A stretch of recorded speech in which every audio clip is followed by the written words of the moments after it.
What's going on, guys? I'm Tim Kelly. He's Anthony Sanfilippo. This is Phillies Stoplight on Pattison. And Anthony, I don't want to be too prisoner of the moment, but the Phillies had a chance to squash the Mets here, and that's absolutely what they did in this series. Yeah, it's not prisoner of the moment, Tim. Exactly what you just said happened. And it was the varsity and the junior varsity today. As a matter of fact, it was the varsity and the freshman team in this series. The Phillies were the varsity team. And that's really what it came down to. And they obviously came into this series on a mission, and they weren't going to stop until that mission was complete. And I say that because in this final game of the series, they get down 4-0 in the first inning. And they could just as easily, they have a 10-game lead in the division. They could just as easily say, you know what, hey, we can't win them all. But they were, no, we're gonna bury this New York team. And that's exactly what they did. Came back and won it 6-4. Really nice effort from a lot of people, but Jesus Luzardo, to me, was a story. I can't think of a time that this has ever happened before. It might be the best start of his career. Well, no, but I'm just saying, not just from him. Yeah. But for a pitcher to give up 5 hits in the first 6 batters. Yeah. And then retire 22 in a row. No. Like, I don't know when that's ever happened in baseball. Certainly, I think it's got to be the first time a Phillies pitcher has retired 22 in a row since Doc Halladay, in my mind. Maybe there's one since then that I'm forgetting, but I mean that. Well, Cole Hamels potentially. Potentially, yeah. The Hamels no-hitter. Potentially, Wheeler had a one-hitter, I think, against the Mets. Yeah, the Roy Halladay. The Roy Halladay induction day, like maybe there was one. I mean, but that's it. I mean, that's how good of a start it was by Jesus Luzardo. Absolutely, and one of the guys other than Luzardo that had a huge game and really has had a huge month plus since joining the Phillies is Harrison Bader. Yeah. I mean, it has been. If Harrison Bader, as long as Harrison Bader didn't want to move the arena to Center City, he could get elected mayor in Philly right now. It's been remarkable. And he's always been a really good fielder, but his offense has turned a corner. I feel like he had to sign last offseason for 1 year, $6.25 guaranteed with escalators and a mutual option, and mutual options never get picked up by both sides. He's going to be a free agent in the offseason. He's going to get at least 2 years, if not 3, and he's going to deserve it. Whether it's from the Phillies or someone else, he has played remarkably since coming here. Yeah, he has. And it was funny, up until the deep fly out to center field, he did not have an at-bat in this series where he put a ball in play and it didn't land for a hit. Yeah. That's how good he was against the Mets. But he's been fantastic since he's gotten here. I think he's hitting like 360 or 355, something like that, since he arrived on August the 1st.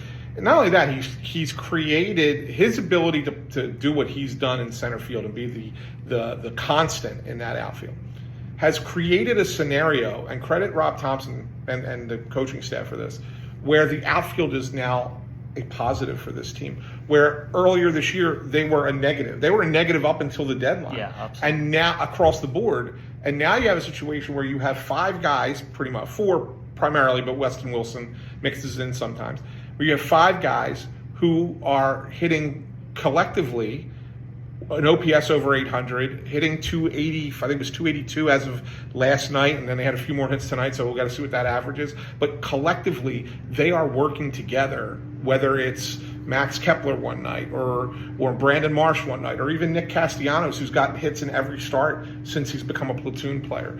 Every time it's a different guy, and so that has taken a lot of the pressure off of the top of the Phillies line. I mean, there's no Trey Turner right now, but when he's in, it takes pressure off of him and Schwarber and Harper to be the guys every night, because now they're getting production from further down the lineup. Absolutely. And I think it was Seth Wickersham's book. Someone wrote that Bill Belichick used to purposely make Wes Welker mad before games because he thought he played better. And I'm not saying, I don't think the Phillies purposely angered Nick Castellanos or anything like that. But it's hard to argue with the results they've got since he's gone to being a platoon player. He's mashed lefties.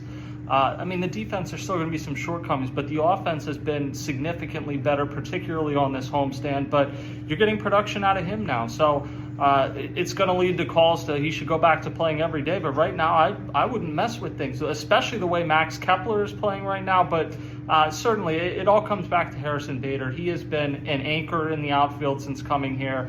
And if it's going to take 3 years to re-sign him, be skeptical that the Phillies will do that. They have other more pressing issues with Schwarber and Realmuto in the offseason. You have a lot of guys in the 30s already signed. But even if this is just half a season with the Phillies, Harrison Bader has made quite the name for himself. Yeah, Tim, and not just with his play on the field, but what he brings to the team off it as well. I had a good conversation with Garrett Stubbs about this yesterday, where he says that the energy that Bader brings to the clubhouse and to the dugout, and to just be one of those guys who's got some personality and some vibes, for lack of a better word, that he brings. If anyone knows, it's Garrett Stubbs. Yeah, right. Well, he didn't say that.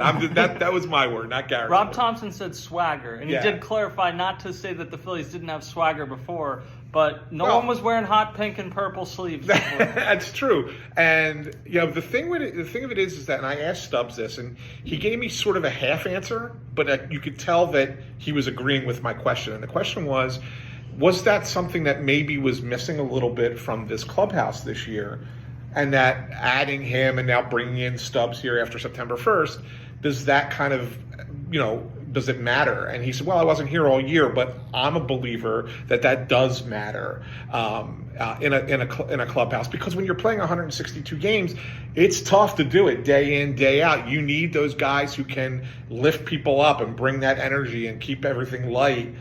And there's only a certain number of guys who can do that, right? Yeah. And with that level, and Harrison Bader is certainly one of them. So he's contributing in more than just his play on the field. He's contributing off it as well. Absolutely. Now, another guy the Phillies are hopeful, as the vacuum starts outside, which seems to happen every time we film here, as the Phillies try to lock up the division and plan for what happens in the postseason, at least get the number 2 seed, if not the number 1 seed. They're going to go to a 6-man rotation. Walker Buehler is going to make his debut tomorrow against the Royals, and he spoke to us for the first time today. He's going to wear number 31, and he was not shy about his opinion. Yeah, he doesn't like the ABS system, does he, Tim? No, he does not. And certainly you've heard that there's some players that aren't fond of it, but this is the most in-depth. I think Max Scherzer talked about not liking it, but this is the most in-depth answer I've heard from a guy, and it's a little unique that it was like his first meeting with the media, but he talked about how stuff was different at AAA and mentioned the ABS, and I said, do you like the ABS? And he said no. And then I pulled on that thread a little bit more and got what was a great answer from him. But ultimately, we'll see. He's got a 5.42 ERA since having his second major surgery. So I think this is one where you roll the dice and see what happens. But certainly you can see just from talking to him, he has that mentality of a number 1 starter. But he's had 2 Tommy Johns now, and that second one, it's difficult to come back from for a lot of guys. There's nothing wrong with adding a guy with the kind of experience that Walker Buehler has, especially in the postseason, for the league minimum, and seeing what happens, seeing how it plays out. Look, Walker Buehler could come in here tomorrow and get crushed by the Royals. And if that's the case, okay, so be it, right? It's one game. It's not going to hurt the Phillies. Right. But what if he comes in and he pitches well, right? And even if he doesn't pitch well enough that you sit there and go, oh, I want this guy starting in the postseason, maybe he's a guy that you look at and go, hey, he relieved last year, pitched through the last out of the World Series against the Yankees when the Dodgers won it, pitching in relief. Maybe he's a guy that can give you multiple innings in the postseason, like as a 2 or 3 inning reliever if the game's getting a little out of hand or whatever the case might be. So there could be value there. And if not, he's depth. Yeah. And so that's good. He That's didn't what lose it is. anything. Like he mentioned that the Phillies had talked in the offseason.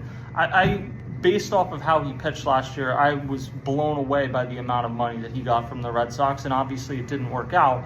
But he is someone that at one point was one of the 5 best pitchers in baseball, so we'll see if he's able to recapture that. Now, the Royals are coming into town. Royals-Phillies tomorrow. Like I said, Walker Buehler getting the start. He'll get it against old friend Michael Lorenzen, who has a 4.63 ERA this season, so not had a great season. Ryan Berger will pitch against Taijuan Walker in Game 2. So it's Buehler-Walker?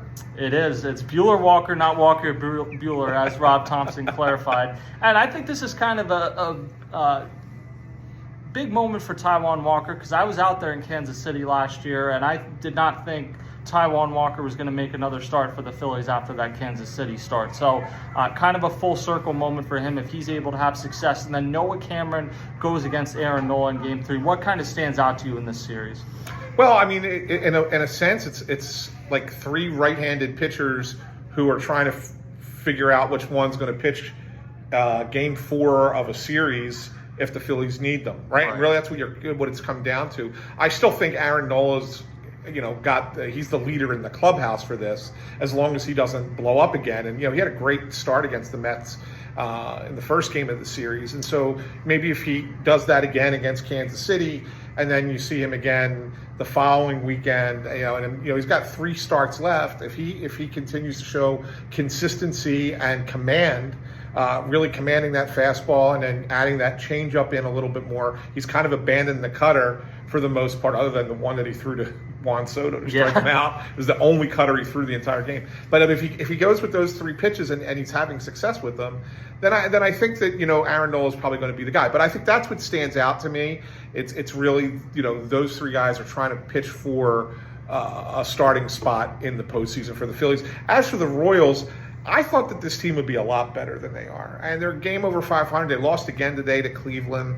I just don't know why they're having the inconsistencies that they're having.